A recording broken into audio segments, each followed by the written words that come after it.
पुराने में भारतीय जनता पार्टी की चुनाव समिति की बैठक का आयोजन भाजपा नेता एजाज कादपुरी के निवास स्थान पर किया गया। कार्यक्रम में भरतपुर से पूर्व सांसद रंजीता कोहली ने मुख्य अतिथि के रूप में शिरकत की। पूर्व सांसद ने कार्यकर्ताओं से विधानसभा चुनाव को लेकर विचार विमर्श किया। कार्यकर्ताओं को संबोधित करते हुए रंजीता कोहली ने कहा कि हमें संगठित होकर भाजपा को फिर से जिताना है। आने वाली सरकार भारतीय जनता पार्टी की होगी। भारतीय जनता पार्टी तीसरी बार हरियाणा में सरकार बनाने जा रही है। विकास का पहिया हरियाणा में रुकने वाला नहीं है। जनता ने भारतीय जनता पार्टी में विश्वास जताया है। उन्होंने कहा कि मुख्यमंत्री नायब सिंह सैनी के नेतृत्व में हरियाणा नंबर 1 प्रदेश बनने की ओर अग्रसर है। हरियाणा के मुख्यमंत्री नायब सिंह सैनी एक ऐसे मुख्यमंत्री हैं जो हमेशा लोगों की बातें सुनते हैं और उनका समाधान भी किया जाता है। रंजीता कोहली ने कहा कि जिस तरह से नरेंद्र मोदी के नाम पर उत्साह लोगों में दिख रहा है, इससे हरियाणा में जीत का परचम लहरा रहा है। हरियाणा में इस बार पूर्ण बहुमत से सरकार बनने जा रही है। उन्होंने कहा कि टिकट के दावेदार तो बहुत होते हैं, लेकिन टिकट उनमें से किसी एक को ही मिलता है। किसी ने कह दिया कोई बात नहीं, लेकिन साथियों,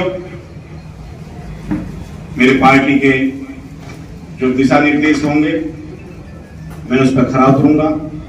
रही बात, एक बात बीजेपी पार्टी ने हमारे लिए ये बात लिख क्या की, मैंने सरकार सब देखी है, सब पार्टी देखी नजदीक से। पहले तो मैं पार्टी के संगठन के बारे में बता दूं। पार्टी का संगठन, हमारे कार्यकर्ता पार्टी की किस तरह से मेहनत करते हैं, पार्टी उन कार्यकर्ताओं की किस तरह से इज्जत देती है। जैसे अभी लियाकत भाई ने बताया और हमारे साथी हैं, ये बहुत छोटे छोटे घरों से साथी जुड़े हुए हैं, लेकिन पार्टी के लिए मेहनत की तो पार्टी ने ऊंचा तक पहुंचा दिया। आपके सामने राजस्थान का मुख्यमंत्री मौजूद है, हमारे हरियाणा के मुख्यमंत्री सामने मौजूद है। कार्यकर्ताओं को खूब बढ़ावा देते हैं। मैंने जब से वाली साहब महमूद चौधरी सरदार खान साहब इस दुनिया से गए, उनका भी मैंने काम संभाला, पीछे भी संभाला। सारी पार्टियों में चक्कर धक्के खा के देख लिए। कोई पार्टी कार्यकर्ता का इतना मान सम्मान नहीं करती जितनी भारतीय जनता पार्टी करती है। हमारी मेवात की, खासतौर से हमारी मुस्लिम कम्युनिटी की सरकारों में हमारा हिस्सा थोड़ा बहुत रहा है। एमएलए बेशक ना बने, लेकिन सरकार में हिस्सा रहा है। नौकरियों का जब नंबर आता था तो वही रोहतक, सोनीपत, भिवानी की तरफ जाया करते थे। हमारी मेवात की तरफ नौकरियां नहीं मिलती थी। अगर मिलती भी थी, जिसके पास 10-20 लाख रुपए का जुगाड़ होता था, वो पुलिस की भर्ती में छोटी छोटी नौकरियों को लेता था। हमारे यहाँ अभी 1.5-2 साल पहले जेई लगे हैं। 41 जेई एक तरफ से हमारे पूर्व मुख्यमंत्री आदरणीय मनोहर लाल खट्टर जी ने लगाए कि नहीं लगाए, ये तो पूरे इलाके में चर्चा है। हमारा हसन खान मेवात की आज का राजा नहीं है, बहुत पहले का राजा है। सरकार कांग्रेस की भी आई, सरकार चौटाला की भी आई, देवीलाल की भी आई, बंसीलाल की भी आई, सबकी सरकार आई।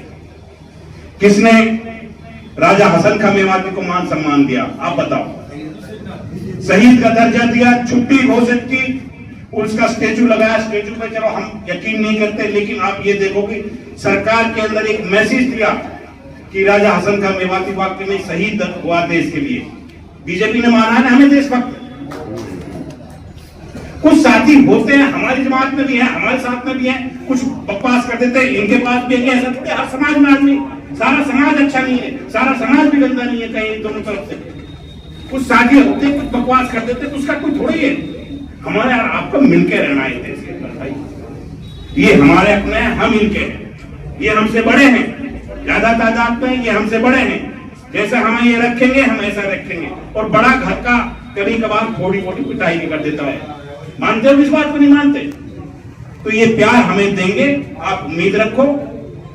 इन्हीं शब्दों के साथ, क्योंकि बहुत आगे जाना है, हमारे मंगला साहब भी बैठे हैं, छोटी बहन भी बैठी है, हमारे और साथी भी हैं। मैं पार्टी को फिर एक बार यकीन दिलाता हूं, मेरे साथी यादराम जी बैठे हैं। पार्टी अगर मुझे मौका देती है, मैं अपने पूरे तन मन धन से पार्टी के साथ काम करूंगा, कोशिश करूंगा। और मेरे दूसरे किसी साथी को भी पार्टी मौका देती है चुनाव लड़ने, यादराम जी बैठे, सलीम भाई बैठे, बैठा, इनको भी अगर देती है। मैंने यादराम जी घर जाके वादा किया था कि आपको पार्टी टिकट देती, मैं अपनी जान से आपके साथ हूं। यादराम जी और मुझे पार्टी आप लोगों का आशीर्वाद मिलता है, इन नौजवान साथियों का, मेरे बुजुर्गों का, जो मेरे मरहूम चौधरी सरदार का के साथी हैं, इनका आशीर्वाद मिलता है। जो अफवाहें चलते हैं कि मेवात का मैं वोट नहीं दे रहा बीजेपी को, आप मनसा अध्यक्ष जी हो सकती है ये बात, लेकिन चर्चा में लेकिन जो हमारा साथी है, इन्होंने जैसे अभी हमारे चौधरी स्वरूपा नहीं ने बताया, देवदास जी को पार्टी ने टिकट दिया तो 26-27 हजार वोट मिली। हमारे जिला पार्षद चुन कर आए, उनको वोट दिया, आपने पहली बार देहात में वहां शहरी तो वोटर नहीं है, जिला पार्षद बने वो। और इसी तरह से अगर आप लोगों ने मौका दिया तो साथी खूब तगड़ेपन से वोट देंगे। इन्हीं शब्दों के साथ मैं अपनी जगह लेता हूं और भारत माता की भारतीय जनता पार्टी जिंदाबाद, भारतीय जनता पार्टी जिंदाबाद। आज मैंने बहुत सारी बातें सुनी और बहुत सारी बातों को सुनकर के लगा कि जिस तरीके से अभी आपने देखा है कि चुनावी माहौल चल रहा है और चुनावी माहौल में जिसको भी टिकट मिलता है वो हमारा सिर मोर होता है और कमल खिलाने का काम आप लोग करते हैं। तो मैं ये कहना चाहूंगी कि जिस तरीके से अभी बहुत सारी बातें निकल के आई, तो अब हम अभी यहाँ पर बैठे हैं एक भाईचारे के नाते बैठे हैं, हम एक दूसरे के साथ कंधे से कंधा मिलाकर के चलने के लिए बैठे हैं और यहाँ से विधायक बना करके भेजने के लिए बैठे हैं। भाई नरेंद्र भाई मोदी जी के हाथ मजबूत करने के लिए बैठे हैं। तो आप देखिए कि अगर हम इस तरीके की बात करेंगे तो हम लोग ये काम नहीं कर पाएंगे। पहले तो हमको यहाँ पर जो हमारी पार्टी है, देश हित की पार्टी है और देश हित में श्री नरेंद्र भाई मोदी जी काम करते हैं। और जब भी आपने देखा है कि उनके अंदर जो बातें हैं, आपने देखा कि उनकी बातों में दलित परिवारों के लिए हर वो योजना, हर वो व्यक्ति तक पहुंची है जिनको उनकी जरूरत है। एक हमारा नारा होता है, सबका साथ, सबका विश्वास और सबका विकास। तो ये नारा बहुत बड़ी बात है, क्योंकि हम लोग कभी भी ये नहीं करते कि ये किसको टिकट मिला है किसको नहीं। हम व्यक्ति को देख करके टिकट नहीं देते, हम विकास को देख करके टिकट देते। और सबसे बड़ी बात है, अभी हमारे बीच में से भाइयों को चुना जाएगा और उनको टिकट दिया जाएगा, तो हमारा दायित्व बन जाता है कि हम एकजुट होकर के हमारी सीट को निकालने का काम करेंगे। अरे मैं तो ये कहना चाहूंगी कि अगर हमारे बीच में से हमारा भाई बनेगा तो हमारे भाई को हम हक से कह सकते हैं कि ये काम होना है तो वही काम होगा। आप चाहते हो कि हम किसी और के पास जाएं? नहीं चाहोगे ना। हम लड़ेंगे भिड़ेंगे, एक दूसरे को कुछ भी कहेंगे, लेकिन अपने भाई को जिता करके भेजेंगे। ये हमारे मन में होना चाहिए। और ये मन में जब आप लोग ठान लोगे तो हमारी सीटें एक भी नहीं जाएंगी। आज हम इस भावना से यहाँ पर बैठे और इस भावना को अगर हम लोग लेकर के चलेंगे तो निश्चित रूप से आप देखिए कि हरियाणा सरकार, जो आज मैंने देखा कि हमारे भाई राज सिंह सैनी जी, जो कि आप सबसे बहुत सरलता से मिलते हैं, आप सबकी सुनते हैं, ऐसे मुख्यमंत्री अगर हमारे तीसरी बार बनने जा रहे तो ये तो हमारे लिए गर्व की बात है। और गर्व की बात हमारे लिए इसलिए भी है क्योंकि आप सबका योगदान इसमें होता है। अगर हम लोग जीती हुई सीट पर अपना योगदान करते हैं तो ये हमारे लिए गर्व की बात रहेगी। हमारे जिलाध्यक्ष जी ने अभी आप लोगों को सारे विकास के कार्य बताए थे, गांव-गांव में जाकर के किस किस तरीके से हमारी सरकार ने विकास करे हैं। और मैं तो ये कहना चाहूंगी, अभी जनधन योजना के तहत और बहुत सारी योजनाएं मैं आपको खड़े आप सबको मिलवा सकती हूँ।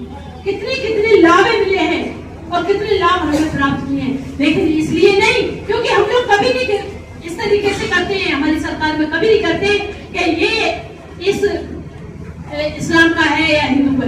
हमारे लिए सब बराबर हैं, सब हमारे भाई हैं, सबका सम्मान होता है और सबको उनको पूछा जाता है और पूछ करके इस पार्टी को चलाया जाता है। दूसरी बात मैं ये कहना चाहूंगी कि आप अपने ऐसे विधायक बना करके आपके बीच के ही ये सभी भाई और आपके बीच में रह करके काम करेंगे अगर आपके बीच में रहकर के काम करेंगे तो हम झट से इनके घर भी पहुंच सकते हैं या नहीं भाइयों? हम लोग अपना काम करवा सकते हैं या नहीं? तो हम लोग ये काम क्यों नहीं करें?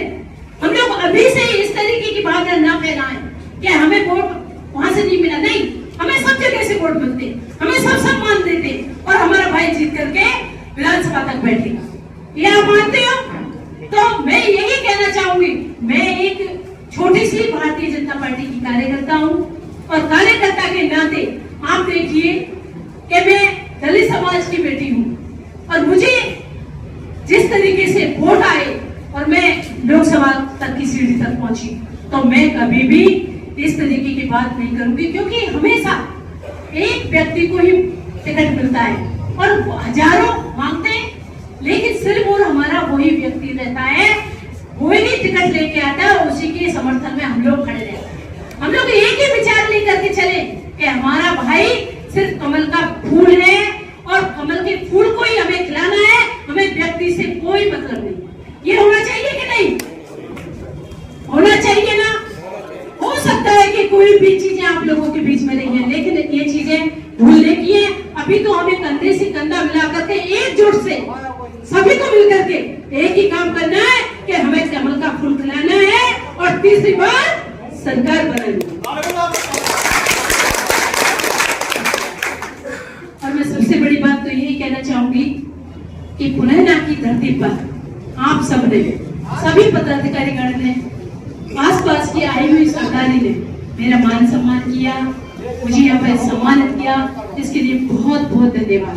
और हाथ जोड़कर आप सबसे विनती करती हूँ कि आप अपने भाई को, किसी को भी मिले टिकट, इससे हमें कोई लेना देना नहीं, लेकिन हमें कमल का फूल खिलाना। आप तैयार हैं?